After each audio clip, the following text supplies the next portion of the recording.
Investing in our farmers is building back better than before.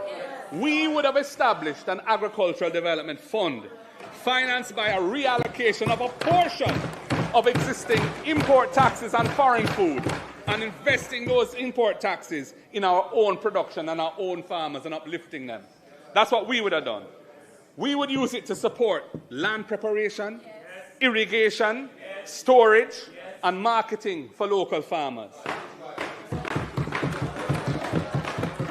We would be reducing post-harvest losses from 30% to 20% or less in 5 years. We would be expanding irrigation from the current 18% of arable land to at least 25%. Water security enhances food security, and that is building back better than before.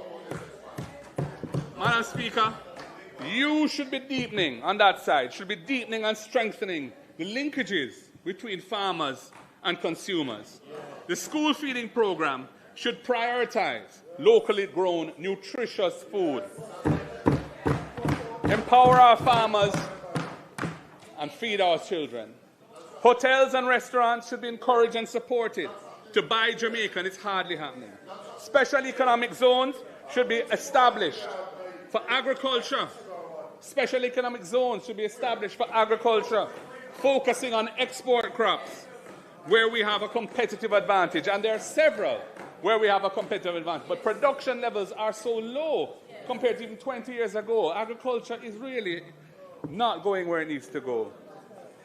For example, yam, spices, orchard crops, and medicinal cannabis.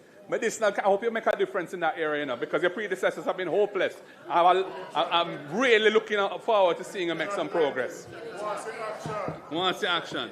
Creating these linkages and markets would be building back better than before.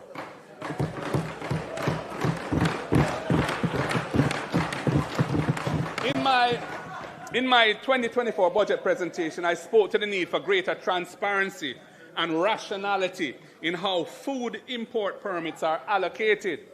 Imported produce that competes with local farmers raises serious issues of fairness, as the playing field is not level when farmers in North America and Europe benefit from massive state subsidies alongside other advantages such as economies of scale. The system of granting import permits is also conducive of corruption. At that time, when I said it, onion imports were causing losses to farmers when there was ample local supply. It is distressing to read in the media once again of a large onion farmer thinking of giving up agriculture and going into another, in the minister's constitution, well, there you go, going into another profession because of the market being undermined by cheap imports.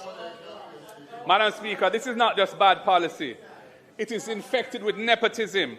I have seen the customs declaration for an imported shipment of 1,300 bags of onions brought in by a communications company owned by a JLP activist and former MP. James Robertson and Otney Lawrence gets the contract from the Ministry of Agriculture to carry in the onions.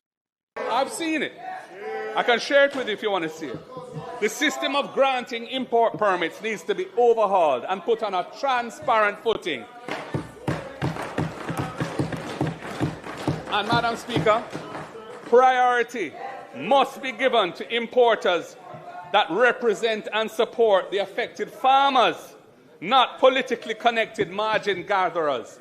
If you get the privilege of making money out of imported food, those profits should be in the agricultural sector to help build it.